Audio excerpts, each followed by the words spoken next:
जी जनाब, ये देखिए, ये समीना तबस्सुम जो है अपने किचन में कुछ काम कर रही हैं। तो समीना, क्या हो रहा है ये? आ, स्कूल से वापसी पे हर रोज का काम, हम्म। डिनर की तैयारी। तो हम्म।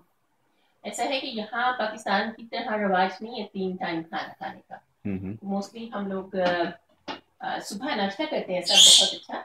अरे और वाह! उसके बाद जो है तो ये भी क्या बनाया क्या जा रहा है? इस वक्त मैं चिकन हम्म। और चिकन का कीमा अच्छा। और बीन्स बना रहे हैं। वाह! तो चले जनाब, आपको तो इसका पता है मतलब ये, हाँ हाँ, बीन्स। बिल्कुल बिल्कुल, तो अब इसका मतलब ये है कि डिनर भी अच्छा होने वाला जी, तो है यहाँ ना? पे लोग यूजुअली जो है सुबह नाश्ता करते हैं और उसके बाद फिर डिनर करते हैं। हम्म। डिनर प्लस लंच, तो हम्म। इसके दरमियान में जो टाइम होता है सब शौक से हम्म। फ्रूट खाते हैं या सैलड्स वगैरह खाते रहते हैं। बल्कि हेल्थ कॉन्शियस तो बहुत है ना यहाँ पे, जी लोग जो जी है जी, डाइटिंग और ये और वो सारी चीजें बिल्कुल। चलती हैं। लेकिन मुझे उसमें दिलचस्पी कम है, मुझे आई इस होप कि वक्त। आपको इसमें दिलचस्पी नहीं है कि मेरा वजन कितना है, फिर ये नहीं पूछना आपने। नहीं नहीं, मुझे दिलचस्पी इस बात में है कि आपकी शायरी में वजन कितना है। हो सकता है कुछ लोगों के लिए वो भी कुछ ज्यादा ना हो। चले जी, हम क्यों पड़े इन चक्करों में, हम सिर्फ अब ये लेकिन पूछना उसकी, चाहते हैं हाँ। कि जो हमारी शायरात होती हैं वो, उनका एक बड़ा वक्त किचन में गुजरता है। ठीक जी, है ना? तो फिर कभी कभी ऐसा भी होता है कि किचन में आप हों और आमद हो जाए।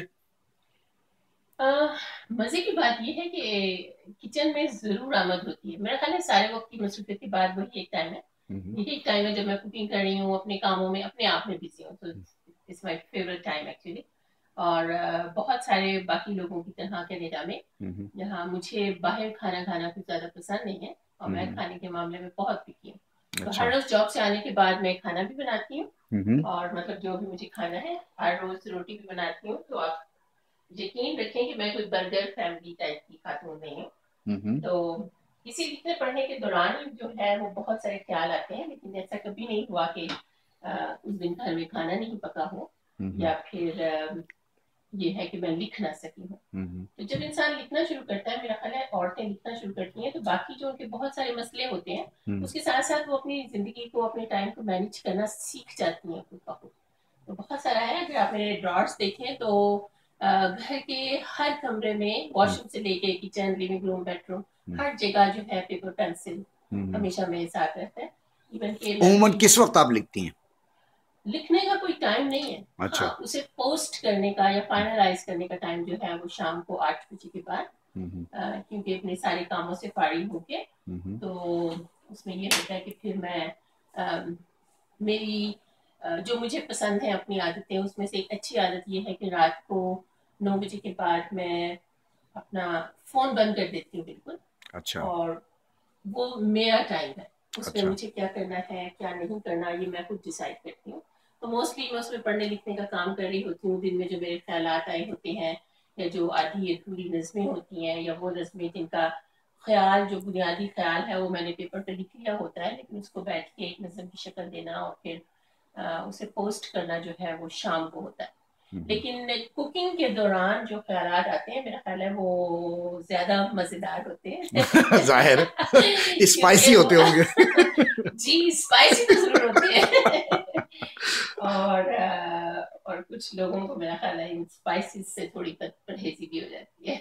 बिल्कुल बिल्कुल, वो उनका मसला जी, वो है। उनका मसला, मेरा ख्याल है अच्छा। उन्हें अपनी हेल्थ का ज्यादा ख्याल रखना चाहिए। सही। जी तो ये किचन के मामूलात भी चलते रहेंगे, लेकिन आपसे जो है हमारी वो गुफ्तगू भी जारी रहेगी। तो क्या जी ख्याल जी है, अब थोड़ा सा हम किचन से दूसरी तरफ निकलें? जी जी, बिल्कुल आप प्लीज चले, मैं ये बंद करके तो आ रही हूँ। जी जी बिल्कुल। जी तो जनाब, ये हम इस वक्त जो है वो किचन में मसरूफ हैं, तो चले मैं आपको थोड़ा सा उनका लिविंग रूम दिखा दूं।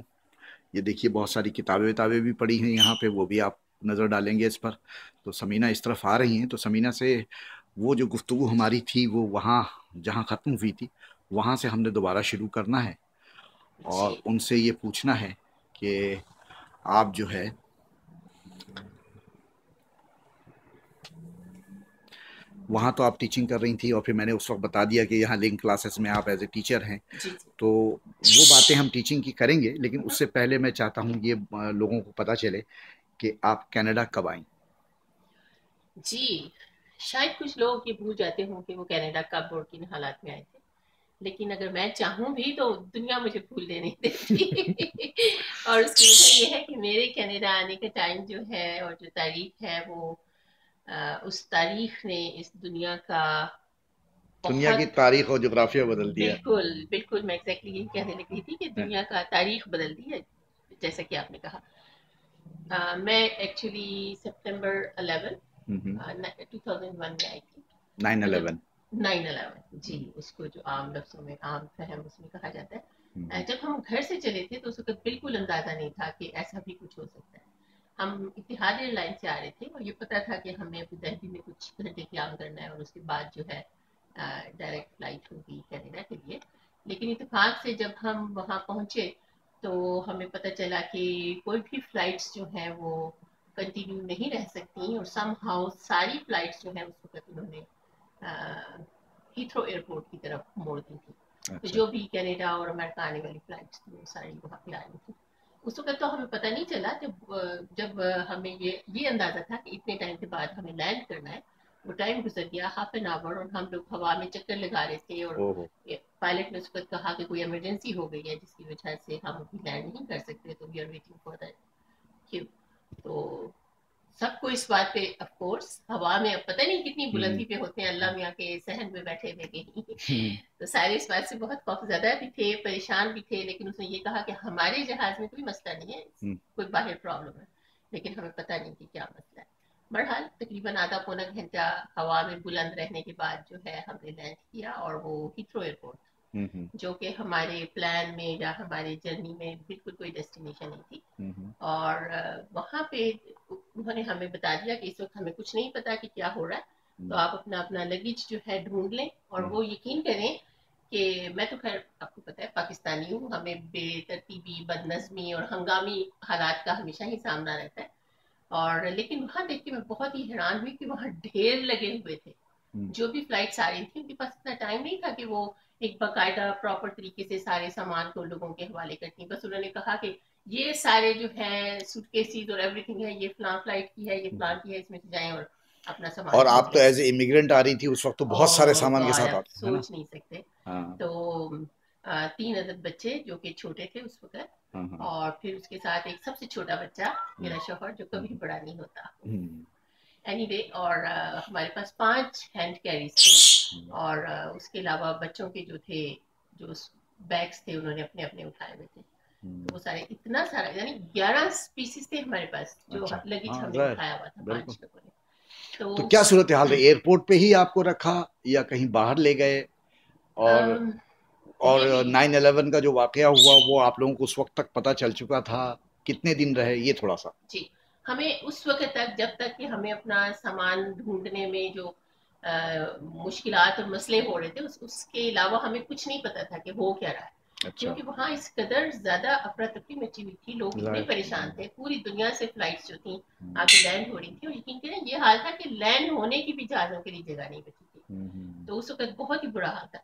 तो एनीवे उस वक़्त हमें ये था कि अपना सामान किसी तरह से इकट्ठा करें, बच्चों को इकट्ठा करें, एक तरफ बैठे, उसके बाद हमने देखना शुरू किया कि आखिर हो क्या रहा है। तो उस वक्त तक जो सारे टीवी हैं, अनाउंसमेंट्स हैं, वो सब बंद हो चुकी थी। अच्छा। टेलीफोन काम नहीं कर रहे थे, तो इसलिए हमें कुछ पता नहीं था। और उस वक्त थ्रेट था कि शायद वो हिथ्रो एयरपोर्ट पे भी अटैक कर दिया जाएगा, तो इस वजह से वो इनकरेज कर रहे थे लोगों को कि जितनी जल्दी हो सकता है आप एयरपोर्ट से निकल जाए। अच्छा। तो इसी तरह से जो जहाज़ों के लोग आ रहे थे, जो उनका क्रू स्टाफ था, वो भी सारे अपने अपने सामान के साथ जल्दी से जल्दी वहां से मूव आउट हो रहे थे।